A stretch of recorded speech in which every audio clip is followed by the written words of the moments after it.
ज़िंदगी में बाज़ लोगों के लिए, बल्कि कहना चाहिए कि अक्सर लोगों के लिए बात बहुत ही ज़्यादा मुश्किल होती है कि वो ये डिसाइड करें कि उन्हें ज़िंदगी में आखिर करना क्या है, उनकी ज़िंदगी का मकसद क्या है, वो किस काम के लिए बने हैं और क्या चीज़ उनके लिए बेहतर है, किस फील्ड में उन्हें जाना चाहिए। तो इस सवाल का जवाब हमें बहुत सी बुक्स में मिलता है। अभी एक बुक मेरे सामने मौजूद है, ब्रायन ट्रेसी की बुक है टाइम मैनेजमेंट पर है टाइम पावर। इसमें इसने कुछ बातें लिखी हैं, कहा है कि अगर आप ये सवालात अपने आप से पूछें और इनका जवाब तलाश करें तो वो बात जिसके पीछे आप जाना चाहते हैं कि आपकी ज़िंदगी का मकसद क्या है, किस काम के लिए बने, कौन सी फील्ड आपके लिए बेहतर है, ये डिसाइड करना आपके लिए बहुत आसान हो जाएगा। सबसे पहली बात वो ये कहता है कि फ़र्ज़ करें कि अगर आपके पास आज की डेट में $1 मिलियन कैश में आ जाते हैं किसी लॉटरी के ज़रिए, तो ऐसा कौन सा काम है जो आप करना चाहेंगे कि जो दूसरे नहीं कर रहे हैं? आप क्या करना शुरू कर देंगे जो आप अभी नहीं कर रहे हैं, और वो कौन सा काम है जो आप करना छोड़ देंगे? वो सबसे पहला चेंज क्या होगा जो आप $1 मिलियन हासिल करने के बाद अपनी ज़िंदगी में लेकर आएंगे? अगर आप इस सवाल के जवाब में जाते हैं तो डेफिनेटली आपको अपने उस मकसद के बारे में पता चल जाएगा जो आप जानना चाहते हैं। सबसे बड़ा जो मसला हमारी ज़िंदगी में होता है और जो ख्याल हमारे जहन में बार बार घूम रहा होता है, वो हमारी फाइनेंशियल स्टेट के बारे में होता है।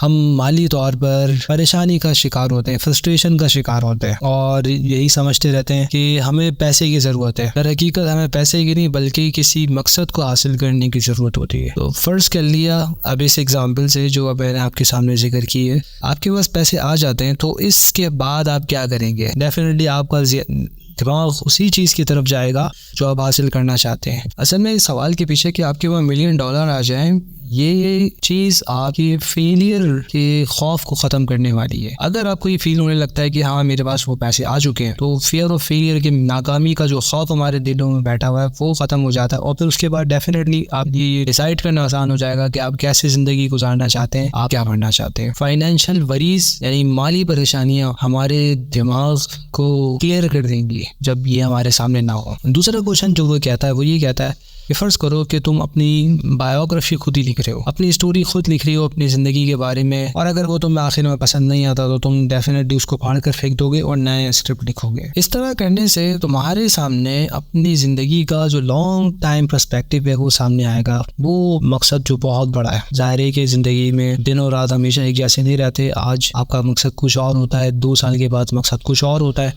तो डेफिनेटली एक बड़ा मकसद आपके दिमाग की स्क्रीन पर वाज़ी हो जाएगा। तीसरा क्वेश्चन जिसके बारे में ये कहता है, वो कहता है कि ये बताओ और ये अपने आप से पूछो कि वो कौन सा अजीम मकसद है, वो कौन सा बड़ा गोल है जिसको तुम हासिल करना चाहते हो और जिसके बारे में तुम गारंटेड हो कि तुम्हें नाकामी नहीं होगी, तुम्हें डेफिनेटली कामयाबी ही मिलेगी। वो मकसद तुम्हारी ज़िंदगी में कौन सा है, वो छोटा है बड़ा है, कौन सा है वो मकसद? वो कहता है कि अगर तुम एक पीस ऑफ पेपर पर अपनी ज़िंदगी का मकसद लिख सकते हो तो इसका मतलब है कि तुम्हारे पास वो एबिलिटी, वो सलाहियत भी है कि तुम उसे हासिल कर सकते हो किसी न किसी तरह। हाँ, अगर तुम इसकी लिमिट की बात करो तो वो लिमिट तुम्हारी डिज़ायर ही होगी कि तुम्हें वो कितना हासिल करना है। इन सारे सवालों का जवाब अगर आपको एक ही मिल रहा है तो इसका मतलब है कि वही आपकी ज़िंदगी का डेफिनेट पर्पस है, वही गोल है जिसको आप करना चाहते हैं। अभी भी अगर क्लियर ना हो रहा हो या आप उसमें और क्लियरिटी चाहते हैं तो चौथा सवाल अपने आप से पूछें। वो सवाल ये है कि तुम वर्क प्लेस पर हो या अपने घर में हो, वो कौन सा काम है जिसको तुम करना चाहते हो, वो कौन सी अकॉम्प्लिशमेंट है और वो कौन सा कारनामा है, वो कौन सा काम है जो तुम्हें सेटिस्फेक्शन का सबसे ज़्यादा एहसास देता है, जिसको करने के बाद तुम सबसे ज़्यादा सेटिस्फाई अपने आप को फील करते हो, तुम्हें लगता है कि हाँ वाकई आज तुमने कुछ हासिल किया है और कुछ किया है। कहता है कि वो कौन सा काम है जो पूरा दिन तुम करना चाहो, वही एक काम, वो एक एक्टिविटी जो तुम पूरा दिन करना चाहो तो तुम करो। वो ज़रूर कोई एक एक्टिविटी होगी, वो ज़रूर कोई एक काम होगा, वही एक काम, वही एक एक्टिविटी तुम्हारा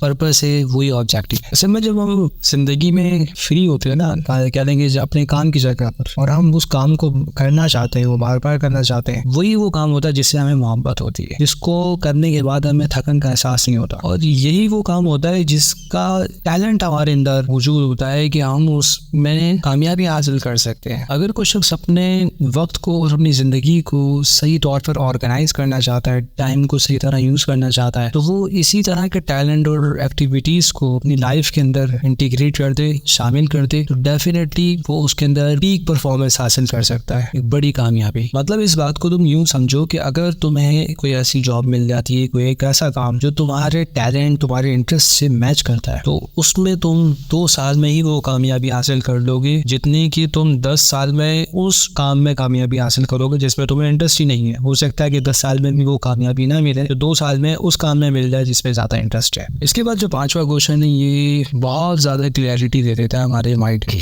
वो ये कि अपने आप को 30 सेकंड दें, पेन उठाएं और लिखें 30 सेकंड के अंदर कि आपकी जिंदगी के मोस्ट इंपॉर्टेंट गोल्स क्या है। 30 सेकंड में आप जो कुछ लिखेंगे, 3 घंटे का टाइम आपको दिया जाए या 30 मिनट का टाइम दिया जाए, उसमें भी आपने यही लिखना है, क्योंकि आपका जो अनकॉन्शियस माइंड है हमेशा वो उन गोल्स को देखता है जिनको आप हासिल करना चाहते हैं। इसी तरह आप अपनी परेशानियों को आइडेंटिफाई करने के लिए 30 सेकंड दें अपने आप को, 30 सेकंड के अंदर उन 3 परेशानियों को लिखें। कभी कभी ऐसा होगा कि आप देखेंगे कि वही 3 परेशानियां जो है आपके 3 गोल से रिलेटेड होंगी। आप अगर उन गोल्स को हासिल कर लेते हैं तो आप उन परेशानियों को हल कर लेंगे। मैं यहाँ पर एक और बात बताना चाहता हूँ, वो गोल्स आपके क्या होने चाहिए और क्या नहीं, आप देखिएगा लिखकर। एक गोल आपकी फाइनेंशियल प्रॉब्लम से रिलेटेड होना चाहिए, फाइनेंशियल लाइफ से, कि आप उसको बेहतर करना चाहते हैं। आपके फैमिली गोल्स क्या है, उससे रिलेटेड, रिलेशनशिप में आपका क्या गोल है, उससे रिलेटेड होना चाहिए। इसी तरह आपको क्लियरिटी मिल सकती है कि आप है कौन और आप आखिर चाहते क्या हैं अपनी जिंदगी में, क्योंकि हर शख्स की आइडेंटिटी डिफरेंट है और उसने अपने आप को आइडेंटिफाई करना है कि आखिर में वो कौन, जो वो है उसको वही काम करना चाहिए। छठा और आखिरी क्वेश्चन ये कि आप ये लिखें कि वो कौन से स्पेसिफिक स्टेप्स हैं जो आप अपने मकसद को हासिल करने के लिए उठाना चाहते हैं।